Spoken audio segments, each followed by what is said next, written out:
A United Nations report warns that much of the world will be screwed by the year 2040 unless we basically reduce carbon emissions to zero. And Miami will likely be destroyed by hurricane storm surge. Happy Monday. The latest report from the United Nations Intergovernmental Panel on Climate Change, IPCC, is, honestly, the sort of thing that should force the world's citizens out into the streets.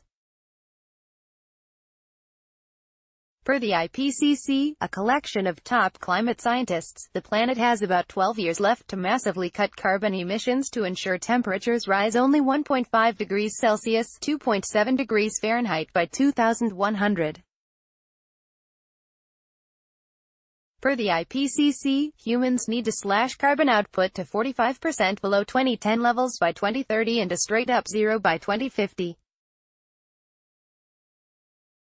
Otherwise, the world will probably begin seeing massive droughts, floods, and food shortages by 2040. That benchmark is lower than the one set by the Global Paris Agreement, which aimed to prevent the planet from warming by 3 degrees Celsius. As it stands, only a handful of nations are even on track to hit their Paris benchmarks.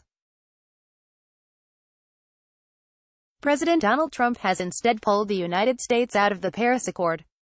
The UN warns that an emissions reduction of the size it suggests has no documented historic precedent. Given the evidence to governments, is their responsibility to decide whether they can act upon it. Scientists say that mere 0.5 degree difference would mean saving massive amounts of fresh water in the Mediterranean area, averting the most catastrophic droughts and deadly heat waves, and sparing at least some of the world's coral reefs.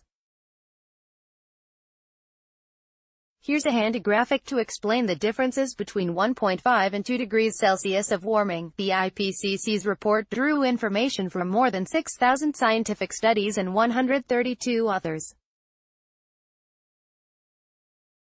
More than 1,000 scientists reviewed the findings. Importantly, all is not technically lost yet.